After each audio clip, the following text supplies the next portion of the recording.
चल रहा हूं, यानी 2 kg ब्लॉक को मैं लेकर चल रहा हूं, तो फॉर 2 kg, चूंकि इसमें एक्सेलरेशन ऊपर है तो यह फोर्स इससे ज्यादा है।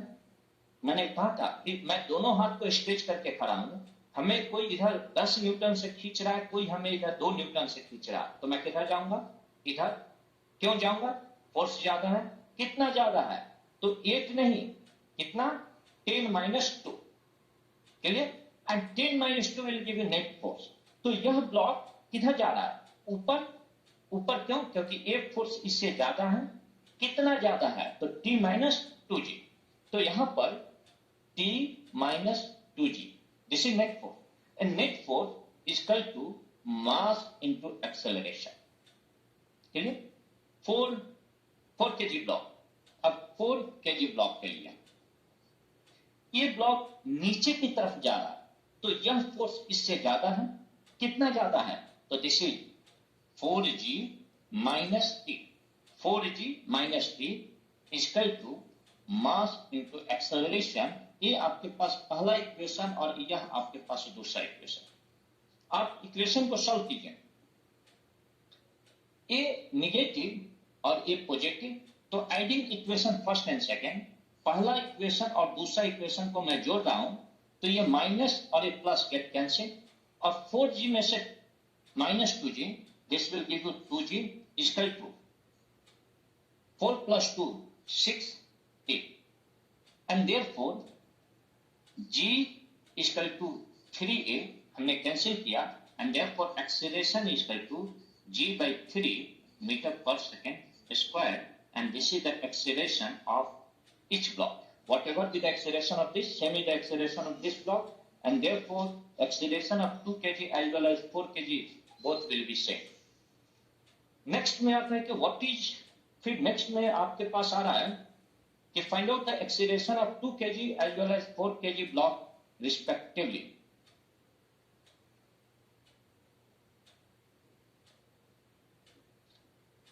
नाउ मैं नेक्स्ट क्वेश्चन दे रहा हूं, each and everything related with it. Same question, another example. ये मान लिया कि हमारे पास एक टेबल है और इस टेबल के ऊपर हमने एक ब्लॉक को ले लिया। It is attached to a string passing over a fixed smooth pulley supporting a block on other side. Mass of this block is 4 kg and mass of this block is 2 kg. Question, find out acceleration of each block. Simple. Think, अगर मैं छोड़ रहा हूं तो यह block किधर जाएगा?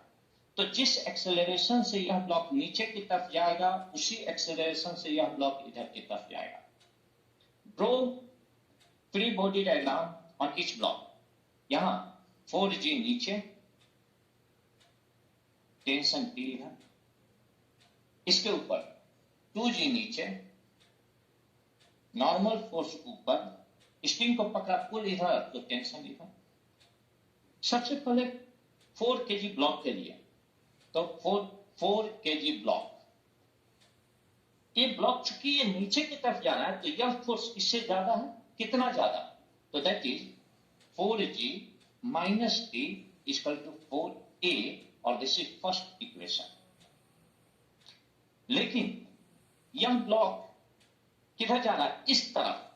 तो ये फोर्स ही केवल मोशन को ला रहा है, ऊपर का फोर्स अननेसेसरी है, आप शो किए, लेकिन don't try to use it because it is not unnecessary force. अगर आप यूज करने जा रहे हैं, इक्वेशन फॉर्म कर रहे हैं, तो किसी तरह का गलत नहीं होगा, लेकिन it will be the wastage of time. तो मोशन इधर की तरफ है, तो फोर्स इक्वल टू इसका मास और इसका एक्सेलरेशन ए। This equation 2। हमारे पास एक इक्वेशन, दो अननोन क्वांटिटी, तो अब हमारे पास एक दूसरा इक्वेशन TA, दो अननोन क्वांटिटी, दो equation, solving this two equation. तो पुट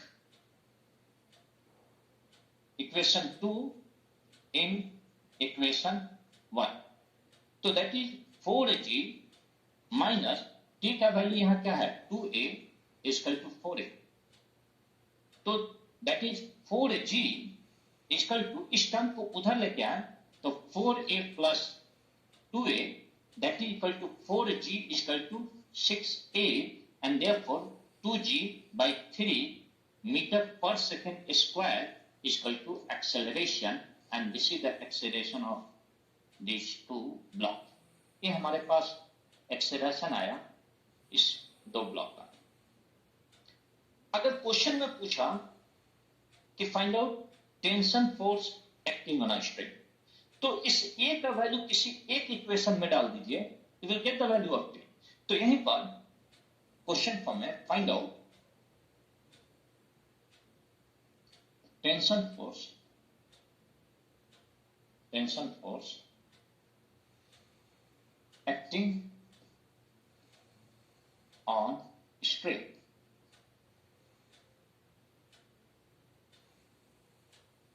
तो फ्रॉम इक्वेशंस आंसर देते समय फ्रॉम इक्वेशन सेकेंड हमारे पास t is generally equal to 2 और a का वैल्यू आपके पास क्या आया है, that is equal to 2g by 3 and this tension t is equal to 4g upon 3 Newton. This is the tension force which is acting on it. Okay? So in next classes we will have the detailed analysis of more complicated problem जिसमें मैं inclined plane और along with pulley को लेके चलूंगा। इसके बाद आप क्या ट्रिक अप्लाई करने जा रहे हैं so that you could able to solve these all problem within 1 minute। ये सारे प्रॉब्लम आपको स्कूल लेवल से रिलेटेड है।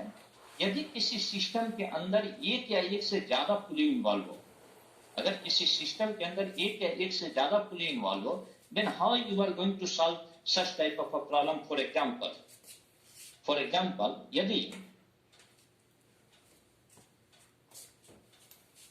यदि आपके पास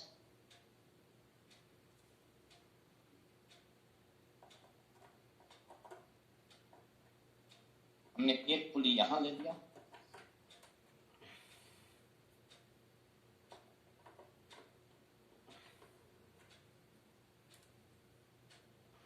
दिस इज 1 kg और ये हमारे पास 3 kg।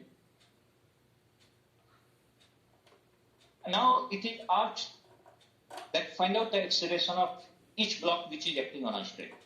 Second में what is the tension force acting on a string? अगर इस तरह का क्वेश्चन पूछ रहा है तो आप कैसे अटेम्प्ट करेंगे। अगर हमारे पास ए इंक्लाइन प्लेन है and here we have 30 degree and here we have 45 degree, it is attached to a pulley and it is attached to two block, one of mass 1 kg, other of mass 2 kg। Then what is the acceleration of each block, what is the tension acting on each block, find out the force exerted by string on pulley. और इस सारे problem को कैसे हम लोग within 1 minute how we are going to solve it, and that trick is useful.